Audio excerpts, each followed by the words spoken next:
someone suggested me this book, and that person told me that this book is about death. And my first reaction was that it will be some emotional kind of book. But this book turned to be one of my favorite books that I have ever read. The name of this book is When Breath Becomes Air by Dr. Paul Kalanthi. This book is the biography of this doctor. As every biography, it begins at his birth and it ends at the death. Over this journey from his birth to the death, he has presented his life in a very beautiful way. What I personally liked about this book is the language used.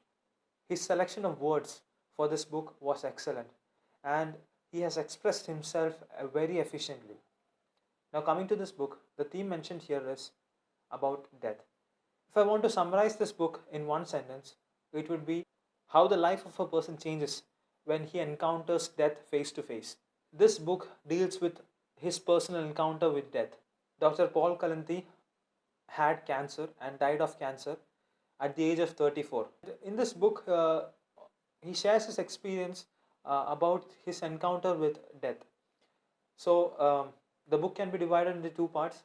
First, in the first part, he says about his birth, his family, his studies, and how he reached to the position where he was, and he talks about his journey from his birth to being a well-known neurologist. In the second part of the book, he has been diagnosed with cancer, and the changes happened to him due to this disease in his life. There are four main changes which I noticed before and after he had cancer, and the first one is the physical changes. Obviously, he has been detected with cancer, so there would be physical changes. Before detecting cancer, he could do the long surgery without any problem. He could precisely do every surgery that was entrusted to him. After detecting cancer, his physical ability started to decrease. What was most important is that before he was diagnosed with the disease, he didn't care much about his health.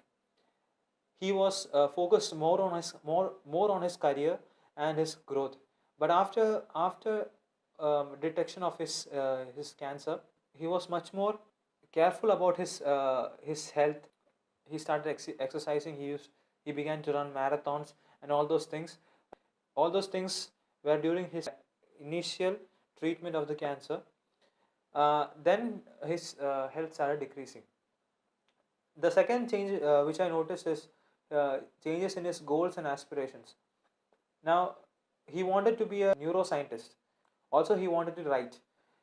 And even though he had completed his MA in literature, then he began to pursue neurology as his passion, and he then did his medicine. So basically, he was initially a writer. Then he found out that his calling was for neurology, and then shifted his focus to that.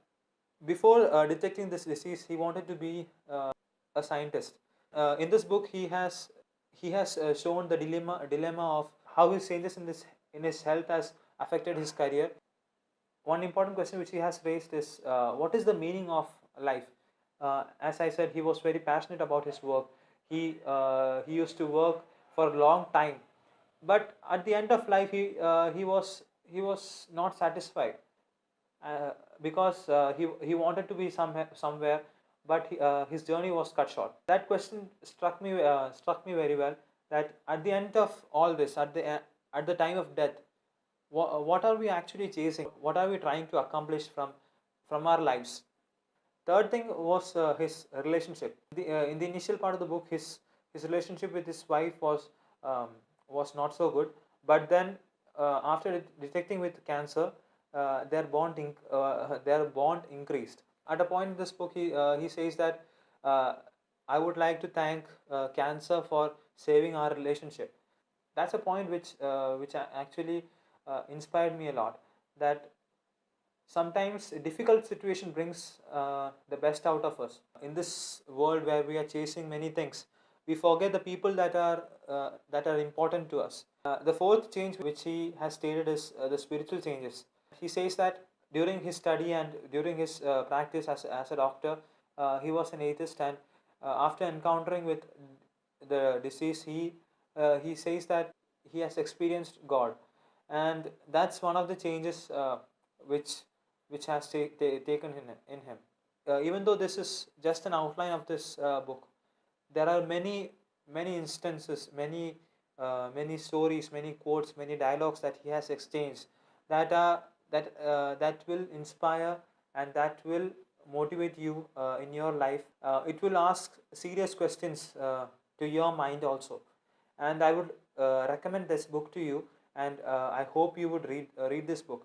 This is my take on this book. I hope you would read this book. If you have already read this book, please share your views on the comment section below. Thank you for watching, and see you guys soon.